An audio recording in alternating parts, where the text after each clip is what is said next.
On commence avec Nazer. Bonjour, je m'appelle Tahash Nazer, je suis le gérant de la société Sino Studio, la startup Sino Studio. C'est une startup spécialisée dans le contenu éducatif pour les enfants de l'âge de 5 à 12 ans. Nous avons déjà publié 20 applications, nous sommes à 3 millions de téléchargements à travers le monde, spécialement la région MENA. Excellent. Donc, Nazer, déjà, je suis en train de trouver un point commun avec Léa, ton truc. Ah oui. Oui. Tout à l'heure, on va me poser une question justement qui est exactement là où tu es en train de, ce que tu es en train de faire. Donc, dis-moi Nazer, aujourd'hui, quels sont les problèmes que tu rencontres ou que tu voudrais résoudre, ou bien quelque chose que tu voudrais communiquer justement aux futures startups?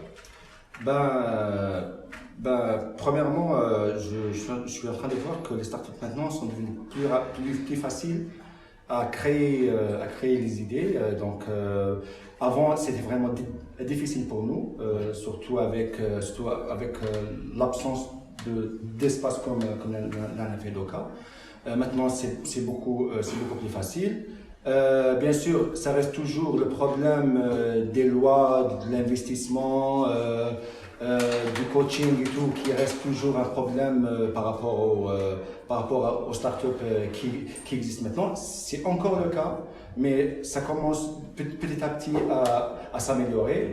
On est en train de voir plusieurs startups qui ont commencé un petit peu à s'émerger, à devenir vraiment, à vraiment réussir par rapport. Mais bien sûr, ça reste toujours l'écosystème qui est difficile, le financement qui est difficile à atteindre, donc c'est toujours... Mais justement, ce que je voudrais savoir, c'est est-ce que tu as un problème concret que tu rencontres et que tu as pu résoudre? Moi, je dis, comme on a discuté tout à l'heure, il y a un mur invisible que tout le fait. Oui, ça n'a qu'à été. Le problème, c'est qu'on est les premiers. Donc à chaque fois, on refait head qui m'envoie. Justement, est-ce que là, tout de suite, il y a un head qui vient à l'esprit? Oui, c'est probablement l'écosystème. C'est ça, ça veut dire qu'une startup, normalement, elle commence en tant qu'idée. Après ça, on commence à faire le prototype. Après ça, on cherche l'investissement. Après ça, on cherche un seed ou bien série A. Après ça, on cherche série B pour arriver à une startup. La ligne Hadi n'existe pas pour l'instant. Donc, toi, si je dois transformer ta question, ce serait plutôt donc, comment passer de l'idée à la réalisation? Exactement. Ça veut dire que quand il y a des épisodes de South Park, l'idée, plan A, c'est l'idée, plan 2, on ne sait pas, plan 3, résultat. Donc, plan 2, Hadek, est toujours vide par rapport, oui. Très bien. Donc, est-ce que tu veux répondre à ça? Alors c'est un vaste sujet, ça risque de prendre toute la soirée. Mais oui, effectivement, on a un problème clair sur le domaine de l'écosystème. L'écosystème n'est pas encore tout à fait mature. Pas du côté des startups, parce que les startups en général elles sont là, elles produisent, elles essayent de produire des idées, mais l'accompagnement qui devrait venir justement avec ces startups, donc depuis le fait de la manière de formuler l'idée, la manière de la construire de manière saine, donc d'éviter en fait les problématiques qui sont des problématiques récurrentes quand on est débutant et qu'on se lance dans un business, à savoir par exemple faire un business plan, savoir quels sont les coûts inhérents justement au projet, comment construire en fait son budget, comment recruter, comment faire un plan de recrutement, comment faire un plan de développement, mettre en place une stratégie de base pour commencer, pour amorcer justement son projet. Ça, c'est des choses sur lesquelles on est encore très pauvre. Je pense qu'on est très pauvre à cause de deux raisons principales. La première, c'est qu'on n'a pas dans notre culture le fait de demander de l'aide de manière systématique et donc d'aller vers des consultants. Pour nous, on part directement du principe qu'on sait et qu'on va apprendre sur le tas, alors qu'on pourrait éventuellement gagner énormément de temps en allant recourir justement à des gens qui ont cette expérience, qui ont cette bouteille et qui pourraient nous en faire profiter. Ça coûte pas forcément super cher. La deuxième chose, c'est que on pense souvent quand on démarre qu'on n'a pas forcément les fonds nécessaires, et ça c'est dû justement au côté financier de l'écosystème. Les banques ne jouent pas leur rôle, on n'a pas encore de VCs ici, on n'a pas d'entités qui sont là, qui sont prêtes à mettre de l'argent pour aider justement ces entités à monter. Quand il y en a qui le font, ils veulent être actionnaires majoritaires, ce qui en général a tendance à nous couper les jambes, parce que c'est un petit peu notre bébé, on est toujours dans cette optique de c'est notre bébé, on veut le faire grandir, mais on ne veut pas donner les commandes à quelqu'un d'autre. Et donc là, il y a beaucoup de travail sur soi, sur l'aspect psychologique, sur la manière les concessions qu'on est prêt à faire pour faire évoluer ce bébé, parce que souvent on démarre d'une idée puis ça reste souvent à l'état d'idée, parce qu'on n'a pas les bons mécanismes pour pouvoir justement aller vers les étapes supérieures. Comme je vous ai dit, le sujet est vraiment vaste, on pourrait en discuter pendant des heures, mais je pense que le mieux c'est de prendre des questions qui sont un petit peu plus précises, si vous en avez, si ce que je vous ai dit là déjà vous réveille en vous vous rappelle certains problèmes que vous vivez au quotidien, et puis on en parlera un petit peu plus en détail un petit peu plus tard. Justement, dans la salle, normalement, de ce que j'ai compris quand j'ai fait le tour, donc on a un couple là-bas qui a un semblant d'idée et vous voulez vous lancer, vous avez l'envie de vous lancer. Je pense que vous savez à peu près où vous voulez aller, mais concrètement ce que ça va représenter, vous ne savez pas encore, c'est ça? Exactement. C'est plus l'idée, elle n'est pas vraiment structurée. Après, les méthodes pour être financé aussi, on aimerait bien savoir si un organisme qui pourrait financer une start-up, ça on ne sait pas. Donc on commence seulement à développer l'idée. Après, on a vu que côté management, gestion du projet, il y a aussi du travail à faire. Donc on aimerait bien avoir quelques spécialistes. Je pense que vous êtes déjà passé par là, donc vous pourriez nous donner une idée sur ça. Très bien. Et on a aussi un autre jeune qui, lui, a déjà eu une expérience entrepreneuriale. Et donc là, tu veux te lancer dans un autre truc. Inch'Allah, bien sûr. Donc, le conseil que je donnerais, justement, Ruslan a fait un petit peu, a dessiné le tableau, donc à quoi ça ressemble. Toi, tu as exprimé justement les problèmes et les frustrations qu'on a rencontrées en créant les entreprises qu'on a aujourd'hui. Donc, le conseil que je donnerais en fait, c'est très basique. Mais c'est très simple. Vous avez une idée, le meilleur moyen de savoir si ça va marcher ou pas, c'est commencer à tester. C'est la réaliser. C'est la réaliser. Tout va se produire au niveau de l'exécution. Donc, mais vous n'allez pas vous jeter dedans à l'aveuglette. Effectivement, on peut se casser la gueule très facilement avec ça. Donc, le minimum à faire, c'est, comme Ruslan a dit, c'est la partie business plan. Donc, business planning, c'est quoi? Vous n'allez pas sortir un document de 60 pages destiné à un investisseur. Vous devez d'abord faire un business plan pour vous. Savoir si, basiquement, en théorie, votre projet est rentable ou pas. Donc, pour ça, et réalisable surtout. Réalisable, justement. Est-ce qu'il est réalisable? Est-ce qu'il sera rentable?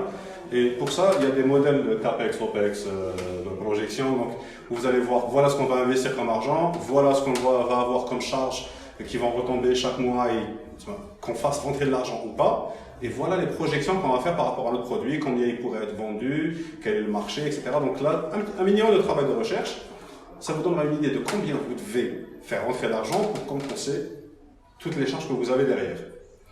Et c'est là, en général, qu'on arrive justement à la question du financement. Parce qu'en général, on n'a pas assez au départ pour recruter des gens pour pouvoir lancer le projet, soit on n'a pas assez pour acheter le matériel pour lancer le projet. Donc les solutions de financement aujourd'hui, c'est quoi? On sèche, on gêne.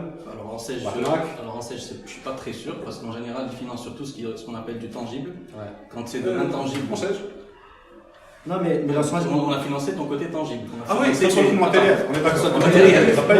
Attends, toujours dans le tangible.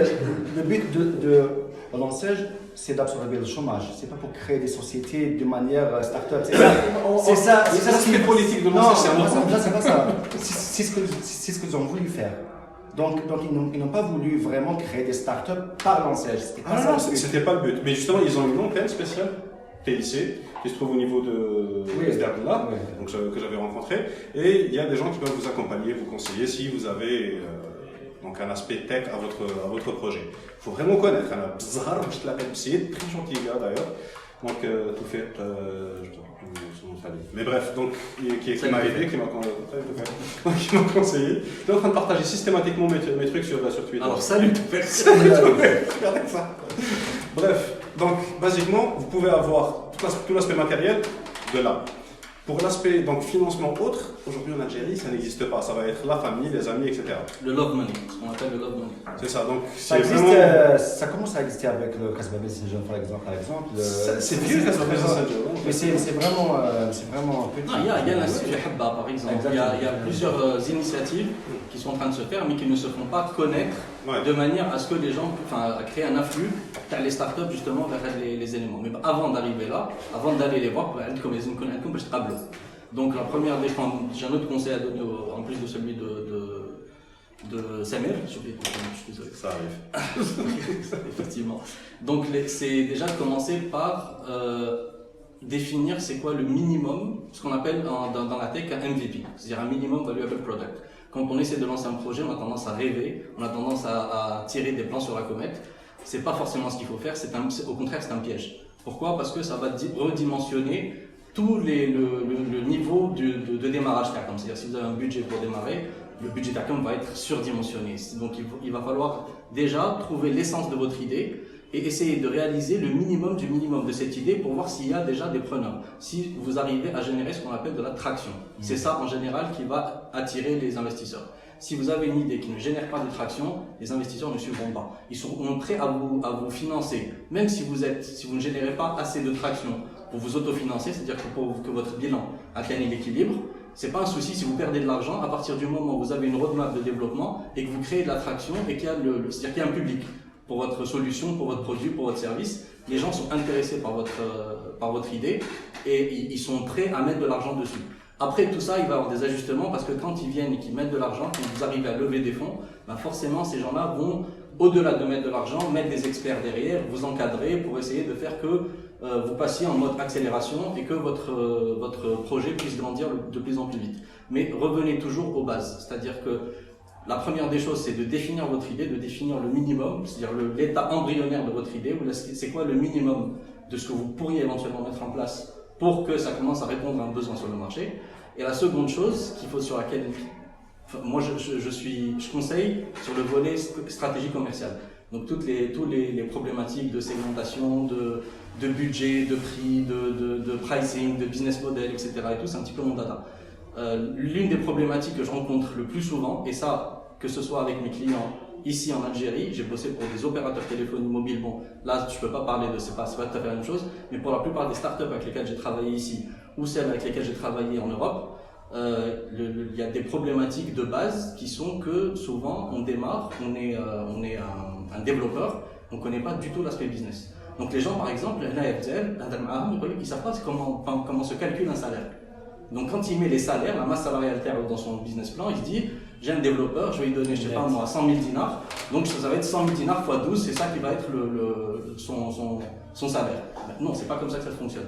Parce que vous avez l'IRG, parce que vous avez la CNAS, les cotisations CNAS à payer, et parce que vous avez en fait ce qu'on appelle un super brut quand vous calculez un salaire. Et derrière, il y a des aspects un petit peu plus tactiques, c'est que si vous le recrutez en début d'année, le budget que vous allez avoir sur l'année va être beaucoup plus élevé que si vous le recrutez en milieu d'année ou en fin d'année. Donc il y a plusieurs éléments qui doivent rentrer en considération. Et si vous ne vous documentez pas sur ces éléments-là, alors il y a deux façons de faire. Ou vous documentez, ou alors vous prenez avec vous un associé qui lui maîtrise cet aspect-là et c'est lui qui va s'occuper de ça. Et vous êtes dans ce que vous savez faire. Mais l'un dans l'autre, il va falloir que vous fassiez des concessions. C'est ou du temps pour apprendre, ou de l'argent pour pouvoir vous entourer des bonnes personnes. Voilà, basiquement. Je pense qu'il y a une grande différence entre avoir un bon projet et un bon programme. La plupart des gens pensent que voilà, ils savent c'est quoi le PHP ou la C++ ou la Java, c'est bon, ils arrivent à créer un service. C'est pas le cas parce qu'un projet c'est vraiment autre chose. Le côté technique, c'est l'un des aspects, c'est du 30% maximum. Après ça, il y a le networking, il y a comment on peut budgétiser le projet, comment on arrive à payer la masse salariale qui est vraiment le plus grand problème des startups, comment on arrive à payer les gens et c'est ça. C'est ça. Donc voilà, vous allez rencontrer des problèmes pluridisciplinaires. Quand vous devenez entrepreneur, vous devez apprendre quasiment tout ce qui entoure l'univers de l'entrepreneuriat. Donc la partie technique, la partie ressources humaines, la partie finance, la partie administration, les banques, la logistique, quel que soit votre domaine, vous allez devoir toucher à tout.